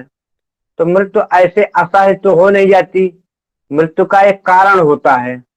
तो मृत्यु का सबसे बड़ा कारण रोग होता है, रोग बढ़ता है धीरे धीरे, उससे मृत्यु होती है। तो इनमें ग्रह या जिनकी, चाहे ग्रह हो चाहे जिनकी राशियां हो, जिनकी राशियां हो, वो अपना ही प्रभाव देती। तो अब ऐसी स्थिति में, क्योंकि गुरु की अमृतमयी दृष्टि है, ज्ञान भाव को तो बढ़ाती है, लेकिन वो अपना प्रभाव भी छोड़ेगी। यहाँ पेट जन्य रोग छठे, देखो छठे और आठवें में गुरु की राशि बन गई। गुरु, शक्ति जी अभी आपका प्रश्न लेंगे, थोड़ा गौरी जी समझा दें, फिर मैं आपका प्रश्न। छठे और बारहवें में अगर गुरु की राशि बन गई, 12 नंबर अथवा 9 नंबर, ठीक है, तो भी ये समस्याएं होंगी। गुरु अगर बैठ गए तब भी पेट संबंधित दिक्कतें देंगे। गुरु की दृष्टि भी पड़ेगी तो और रोगों से, जो मान लो वहां जो राशि बनी है, अब वहां राशि बनी है मंगल की, तो मंगल की जैसे समस्याएं फोड़ा फुंसी इत्यादि या रक्त विकार इत्यादि देते हैं, उससे तो मुक्ति देंगे, उसके प्रभाव को कम करेंगे गुरु। उनकी दृष्टि अमृतमयी है, लेकिन वो अपना प्रभाव भी तो देंगे। उनका प्रभाव क्या होता है? आठवें छठवें पड़ेगा तो वहां गुरु का प्रभाव होगा, तो पेट जन्य बीमारी देंगे ही, थोड़ा दें या ज्यादा दें, वो देश काल परिस्थिति के हिसाब से है, वहां और कौन ग्रह है, कौन राशि बनी है। लेकिन ऐसी स्थिति में थोड़ा सा पेट विकार तो देंगे ही। शक्ति जी प्रश्न करें, शक्ति जी प्रश्न करें। शक्ति जी आपका हाथ है तो आप प्रश्न कर सकते हैं। नहीं कर रहे हैं। गौरी जी बोले आप, गौरी जी संतुष्ट हुए? हाँ जी गुरुदेव, वैसे अब आपने जो बताया ठीक ही है मुझे तो, लेकिन गुरु की दृष्टि शुभ है, यहाँ मंगल की राशि है, मंगल रक्त विकार देंगे बोला, तो मंगल के प्रभाव से तो मंगल कहीं शुभ है अथवा अशुभ है, इसका परिणाम और भी विश्लेषण स्पष्ट तो। अब मंगल कहाँ बैठे हैं, कैसे हैं, लेकिन देखो राशि बनी है तो समस्या तो होगी। इस चीज को तो आप निश्चित कर, थोड़ा या ज्यादा आप समझ रहे हो। जिस ग्रह का जो प्रभाव है ना, ये कुंडलियों में जो राशि और ग्रह का होता है, ये तत्व हैं जो हमारी पृथ्वी घूम रही है। अगर आठवें में मंगल का थोड़ा संबंध बढ़ रहा है तो वहां वो अपना प्रभाव तो थोड़ा सा देंगे ही। अब गुरु की दृष्टि पड़ गई तो उसमें थोड़ा शुभता लाएंगे जरूर। जो मंगल का दुष्प्रभाव होगा उसमें शुभता जरूर लाएंगे, लेकिन यहाँ रक्त विकार तो थोड़ा सा देंगे ही मंगल। और उस रक्त विकार में गुरु की दृष्टि पड़ गई, गुरु का तत्व आ गया। जैसे मान लो आपको क्या कहते हैं, कुछ थोड़ा से खाज खुजली हुई, हमने नींबू डाल दिया या अभ्रक ये क्या कहते हैं गंधक डाल दिया, तो वो करता क्या, गंधक या नींबू जो है स्किन संबंधित दिक्कतों में, या मैंने नारियल का तेल लगा दिया तो वो है क्या, थोड़ा राहत देती। तो ये दृष्टियां, इन तत्वों का प्रभाव आ गया तो तत्व में थोड़ा कमी तो लाएंगे, लेकिन ये आए हैं तो ये अपना भी तो प्रभाव देंगे। मान लो हमने सीधा सीधा हुआ, आपको चोट कहीं जल गए हो या स्किन संबंधित दिक्कतें, हमने नारियल का तेल लगाया, तो नारियल का तेल आपको जलन से या जो आपकी स्किन संबंधित विकार है वहां से तो आपको लाभ हुआ, लेकिन आपके कपड़ों में तेल तो लगेगा ही ना। जो हमने तेल लगाया, जो तेल लगा, तेल भले भले ही, तो ये दृष्टियां जो पड़ती है ना, ये करती क्या कि उस दुष्प्रभाव में तो कमी कर देती हैं या बढ़ा देती, लेकिन ये अपना भी तो प्रभाव देती हैं। जी गुरुदेव, कोई ऐसा ग्रह, ऐसा राशि जो यहाँ बैठा हो शुभ भी होगा, अथवा हो सकता है क्या शुभ भी बिना रोग का, ऐसा भी कोई इसमें राशि चेंज होने से कोई परिणाम अच्छा भी ला सकता है क्या इसमें, त्रिक भाग में, दुख भाग में? ये देखो, हर जो भी ये ग्रह जो राशियां बनी है, कोई राशि खराब नहीं है, सबका जो भी ग्रह है ना, एक के बिना काम नहीं चल सकता। मान लो आपको बहुत हमने सज्जन बना दिया, बहुत साधु हो गए, और आप बस में जा रहे हो, बगल वाला रोज परेशान कर रहा आप, तो वहां जरूरत पड़ जाती है आपको उसको प्रतिकार करने को, वहां उससे लड़ने के लिए क्षमता। तो जरूरत सब चीज की है। अगर आपको बहुत साधु रहोगे तो भी काम नहीं चलेगा।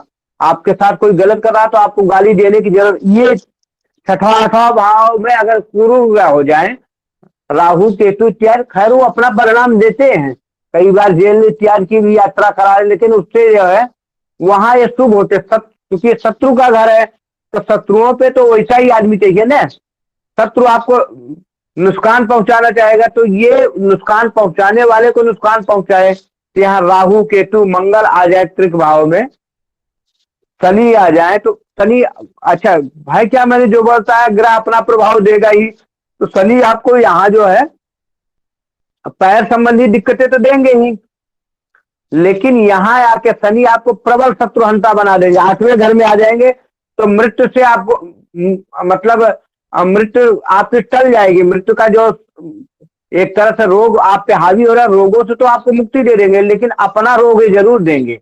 और ये करते कि अगर शनि इत्यादि 8वें में शनि हो जाए तो जातक के लिए रोजी रोजगार में, मेहनत में जो है थोड़ा बढ़ना पड़ जाता है, मतलब परिश्रम को बढ़ाना पड़ जाता है, रोजी रोजगार के लिए अधिक श्रम करना पड़ता है, ये स्थिति ला देते हैं अगर यहाँ शनि आ जाए 8वें में। लेकिन है क्या, क्योंकि उनकी दृष्टि क्या है, शनि की दृष्टि क्या है, विच्छेदात्मक दृष्टि है, तो मृत्यु से थोड़ा विच्छेद करा देंगे, मतलब आपके रोगों पे वो हावी हो जाएंगे, लेकिन वो अपना रोग देंगे, आपके पैरों में कोई न कोई प्रॉब्लम देंगे।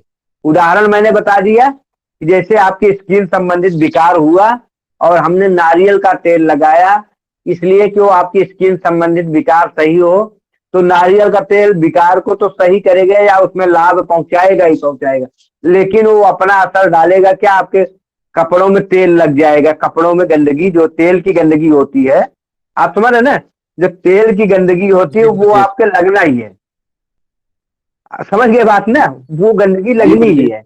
तो जो ग्रह जहां उसकी दृष्टि होती है, तो जहां आपकी अशुभता है वहां शुभता तो ला देता है, लेकिन वो अपना भी प्रभाव देता है। अब वहां उसका शुभ प्रभाव लगता है तो बहुत बढ़िया होता है, अशुभ प्रभाव है तो अशुभ प्रभाव भी लगेगा, समझ गए। जी गुरुवर, जी गुरुवर। हाँ, टाइम क्या हो गए? 9:18 गुरुदेव 9:18 हो गए।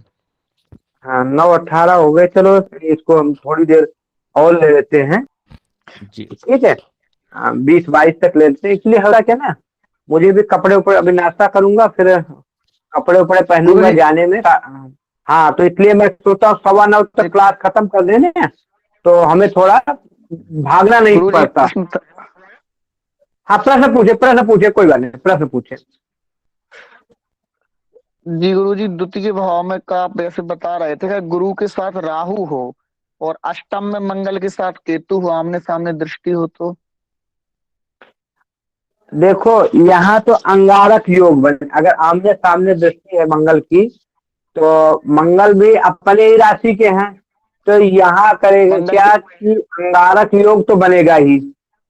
यहाँ अंगारक योग जातक को चोट चपाट या अग्नि से कहीं न कहीं अग्निकांड इत्यादि तो होगा, लेकिन गुरु की दृष्टि है, सबसे बचा लेंगे।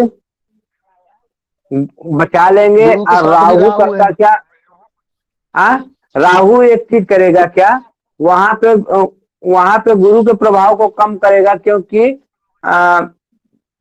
वहां राहु जो है गुरु के साथ चांडाल योग लगा देता है, लेकिन फिर भी राहु गुरु के बल को बढ़ा देता है, तो उनकी ज्ञान की क्षमता ऐसी होगी। और इधर मित्र की दृष्टि पड़ रही, मित्र राशि है मंगल, और मंगल स्वगृही है।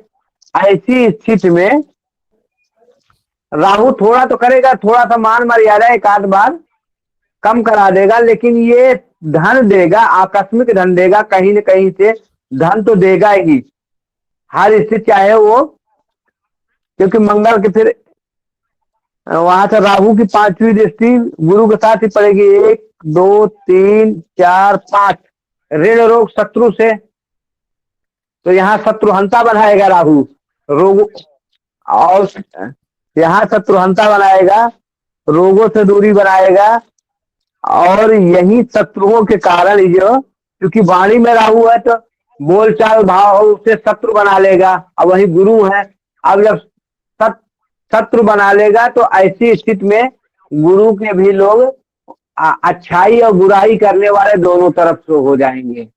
आप समझ रहे हैं ना? गुरु कुछ जी गुरु जी, अगर दुर्घटनाओं से बचने के लिए कोई खास उपाय ऐसी स्थिति में? गुरु दुर्घटनाओं से बचाए। गुरु की दृष्टि है तो देखो अमृतमयी दृष्टि है, दुर्घटना से बचेंगे, दुर्घटना से तो गुरु ही बचा लेंगे। दुर्घटना देखो जो होना है वो तो होगा ही, लेकिन क्योंकि राहु अपना प्रभाव दे देगा, आकस्मिकता का कारक है, बहुत बड़ा ग्रह है।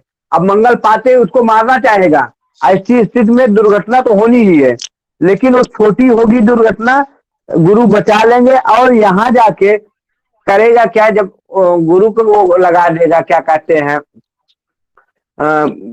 चांडाल योग, तो ऐसी स्थिति में गुरु जो कार्य करता है ना, कार्य करेगा गुरु के होते, लेकिन उसका श्रेय नहीं मिलेगा जातक, क्योंकि गुरु का मतलब यहाँ जो जातक कार्य करेगा, मेहनत करेगा, मान लो मेहनत से धन ही अर्जित किया, लेकिन उसके परिवार वाले, उसके घर वाले जो है ना, जो भी कार्य करेगा उसका श्रेय नहीं देगा। चांडाल योग का मतलब होता है कि कहा माफ करो, श्रेय किसी और को मिले।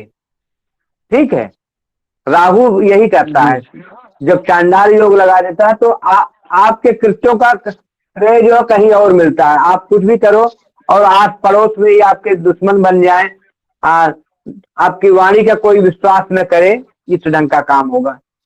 ठीक है, शक्ति जी प्रश्न पूछे। जी गुरुदेव प्रणाम। प्रणाम प्रणाम, बोलो।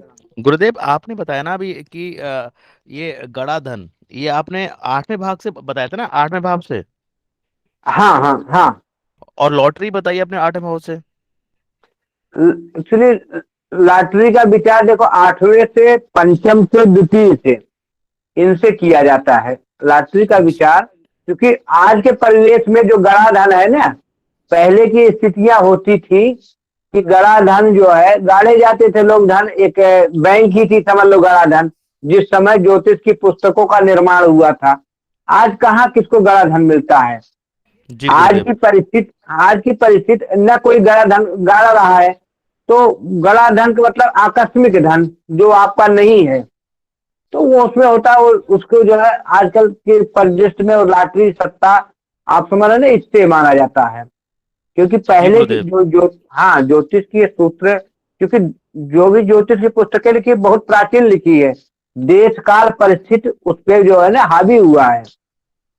जैसा एक उदाहरण दिया, मान लो किसी जातक का जन्म एक सोनिया गांधी के घर, बालक उसी लग्न में उसी समय जन्म लिया हो, और वहीं एक भिखारी के घर जन्म लिया हो, तो अगर शुभ प्रभाव देगा, सोनिया गांधी का लड़का प्रधानमंत्री बनेगा, तो वो प्रधानमंत्री तो बन नहीं पाएगा, और दूसरा उसी लग्न में उसी हॉस्पिटल में वहीं पैदा हुआ, लेकिन वो अपने जहां रहता है वहां का, वो अपने समाज में मान प्रतिष्ठित वाला, वहां का नेता, वहां का मुखिया, वहां का प्रधान बन सकता है। आप समझ रहे हो? ऐसी स्थितियां आती है। हाँ, अब मैं बोल लूं प्रधानमंत्री का योग है तो सब प्रधानमंत्री थोड़ी, तो देश काल परिस्थिति भी यहाँ माने रखती है, तो वो चीज है। हाँ। जी गुरुदेव आप ठीक कह रहे, मैं ये कह रहा था गुरुदेव, जो जैसे 5वें भाव से भी जैसे आकस्मिक धन का ये वो देखते हैं हम लोग 5वें त्रिकोण से, और एक 8वें भाव से हो गया। अब मान लीजिए 8वें भाव में पड़ी है मीन राशि, और 5वें भाव में पड़ी हुई क्या कहते हैं 9 नंबर राशि, और गुरु केंद्र में अगर बैठे हैं, ठीक है, और गुरु के साथ राहु बैठा है, तो और ये राहु गुरु दोनों इस दो भाव को देखेंगे, यानी पंचम को भी देखेंगे और अष्टम को भी देखेंगे जी। तो क्या आकस्मिक धन का योग बनेगा? हाँ, अब आकस्मिक धन का योग बनेगा। अब उसमें क्या आकस्मिक धन का योग तो बनता ही है। ऐसा राहु करता क्या, अगर धन भाव में भी बैठा है ना, जैसे मान लो यहाँ दूसरे में भी होता, तो कहीं कहीं आकस्मिक धन तो देता ही है।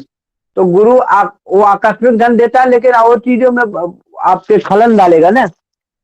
जो संतान भाव पे दृष्टि दे रही, संतान में देरी करेगी, संतान के सुखों में होता क्या, संतान के सुखों में दिक्कत कर देगा, संतान के सुखों में दिक्कत करेगा। संतान कई बार होता क्या, संतान को मान लो आपने ज्ञानी बनाया, पढ़ाया लिखाया, सब चीज किया, विदेश जाके बस गया, या जहाँ बड़ी नौकरी में हो गया, घर का ख्याल ही नहीं रख रहा, अपने नौकरी में मस्त है, अपने बीवी बच्चों में मस्त है। इस प्रकार का भी कार्य जो है राहु करा देता है। गुरुदेव एक चीज और है, जो जो राहु जो है, मैंने ये पढ़ा था कि राहु अगर केंद्र में बैठकर त्रिकोणस के साथ युति करता है तो वो शुभ, तो वो सही, मतलब कम कम कष्टदायक होता है। देखो वो कहीं भी राहु बैठा हो, शनि कहीं भी बैठे हो, अपने प्रभाव से कम, बस ये है कि अगर ये केंद्र में कोई भी क्रूर ग्रह, ये है कोई भी क्रूर ग्रह, यही नहीं, अगर वो केंद्र में बैठ जाता है तो वो अपने क्रूर के प्रभाव में कमी कर देता है, वो घर का असर हो जाता है, लेकिन स्वभाव थोड़ी अच्छा होता है। मान लो हमारा स्वभाव है लोगों से झगड़ा करने का, अब हम किसी राजा के यहाँ बैठ गए तो वहां है क्या, हम वहां नहीं करेंगे, लेकिन छोटी छोटी बातों पर मतभेद तो कर ही लेंगे, लड़ाई झगड़ा नहीं करेंगे। कहीं बैठे हैं वहां ज्यादा नहीं बोलेंगे, खुल के नहीं बोल सकते, लेकिन कहीं ना कहीं किसी किसी बात पे तो राहु अपना प्रभाव देते ही हैं, शनि अपना प्रभाव देते हैं, मंगल अपना प्रभाव देते हैं। ये प्रभाव में कमी, प्रभाव तो देते हैं, प्रभाव में कमी अथवा ज्यादा ये ग्रहों के ऊपर हो सकता है, राशि के अनुसार हो सकता है। जैसे उदाहरण दिया था उस दिन कि मंगल जो है अगर बैठे हैं तो लोग कहते हैं शनि अगर उसी घर में बैठे हैं या शनि के दृष्टि पड़ जाए तो मांगलिक दोष मिट जाता है, लेकिन मांगलिक दोष मिटता नहीं, मांगलिक दोष में कमी आ जाती है। वो प्रभाव तो कुछ न कुछ विच्छेदात्मक करेगा ही, पत्नी से थोड़ा सा लगाव देगा ही, पत्नी से थोड़ा विवाद होगा ही, कहीं भी रहे तो वो ग्रह कहीं भी रहे, राहु केतु इत्यादि जहां भी रहेंगे वो प्रभाव अपना देंगे ही। ठीक है, मान लो शत्रुहंता करा, जैसे छठे भाव में राहु का भी हुआ कि वहां बहुत राहु केतु को लोग शुभ मानते हैं, छठे में, आठवें में, 12वें में, तो वहां सही बात है, शत्रुहंता बना देता है राहु, वहां शत्रुओं पे भारी बन जाता है, रोगों से थोड़ा दूर, लेकिन अपना रोग तो दे देता है, भ्रम का रोग दे देगा, साथ में शत्रुओं के कारण कोर्ट कचहरी का चक्कर लगा देता है, कोर्ट कचहरी का जब चक्कर लगेगा तो आपको कई बार जेल इत्यादि यात्राएं करा देगा, विदेश भेज देगा। अब वो विदेश भेज दे, अपने घर से दूरी कर दिया, भले ही धन के लिए भेजा, धन आया ये सुख है, विदेश गए आप, धन आया ये तो सुख है, लेकिन आपका घर से अपने से तो दूर कर दिया। तो हर एक चीज के देखो हम दो एंगल से देखें कि संसार के जितनी भी तत्व हैं, जितने भी चीज हैं, उनमें जो है क्या कहते हैं, गुण और दोष दोनों हैं। इस गुण और दोष से ही सारी सृष्टि का निर्माण हुआ है। हम मान लो गोल्ड को ही मान लेते हैं, सोना, सोना बहुत बढ़िया है और उस सोने से हम बड़ा धन दौलत ले लेते, लेकिन आपका सोना, सोना मतलब आपकी नीड खराब है, अब आपकी नीड गायब हो जाए क्योंकि कोई चुरा न ले जाए। जो सोना नहीं चाहता तो आराम से सोते, आपके प्राणों का भय हो गया कि कोई ऐसा ना हो कि मार के आपका सोना ले जाए, आप समझ रहे, तो उसमें सोना का दोष आ गया, जो आपकी सुख चैन नींद गायब हुई और आपके प्राणों का भय आ गया। आप प्राणों के लिए कहीं हम ऐसा एक डर आ गया ना कि हमारे पास सोना है, सोना के लालच से कोई हमें मार के न ले जाए, एक डर आ गई ना, तो ये सोना में भी दोष हो गया। अमृत है, अमृत है, लेकिन अमृत अब जैसे मान लो राहु केतु इत्यादि पी लिए तो उसका जो समाज को दुष्प्रभाव हो रहा, तो अमृत में भी दोष आ गया ना, गलत हाथों में पड़ गया, कोई पी के अमृतमय हो गया। या पॉइजन है, जहर, सांप इत्यादि के जहर, लेकिन ये बड़ी बड़ी दवाओं, लोग बोलते हैं कैंसर इत्यादि की दवाओं में जहर का प्रयोग होता है, सपेरे करते हैं क्या, उसके विष को निकालते हैं और सांप को हम बहुत वो मानते हैं। तो हर एक दुनिया में जितना भी तत्व है, जो भी कुछ बना है, गुण और दोष है, गुण और दोष से ही सृष्टि का निर्माण है। ये ग्रह भी जो है, जितने भी ग्रह हैं, इनके अंदर चाहे वो शुभ ग्रह हो चाहे अशुभ ग्रह हो, इनमें भी दोष और गुण हैं। अब ये है कौन हमें कहाँ किस जगह काम कर रहा है। ठीक है जी गुरुदेव, जी गुरुदेव। हाँ, 9:30 हो गया, थोड़ा समय से वो है, क्योंकि मुझे ड्यूटी भी जाना पड़ेगा, अभी कपड़े उपड़े पहनना पड़ेगा और 10-15 मिनट रास्ते का भी लग जाता, तो इसलिए सभा को विराम देना चाहता हूँ। कल हम इसी से फिर बृहस्पति ग्रह से ही शुरू करेंगे। तो हर हर महादेव, सबको नमस्कार, और शांति पाठ करा के सभा को बंद करा दीजिए। शांति पाठ शुरू करा राधे दीजिए। राधे। गुरुदेव जी को बिल्कुल जी, प्रणाम। प्रणाम प्रणाम प्रणाम प्रणाम गुरुदेव। प्रणाम प्रणाम। शांति पाठ शुरू करें।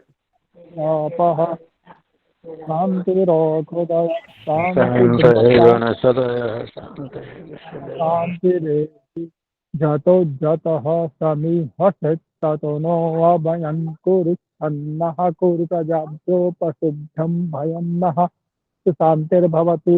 ॐ यदक्षरं तद्भष्टं मात्राहीनं च यद्भवेत् तत्सर्वं क्षम्यतां देव प्रसीद परमेश्वर। हर हर हर महादेव। सभी को हर महादेव। राधे राधे। सभी को सर्व को नमः। राधे राधे। जय श्री कृष्ण। राधे राधे। सभी को शुभ रात्रि मेरी तरफ से। शुभ रात्रि।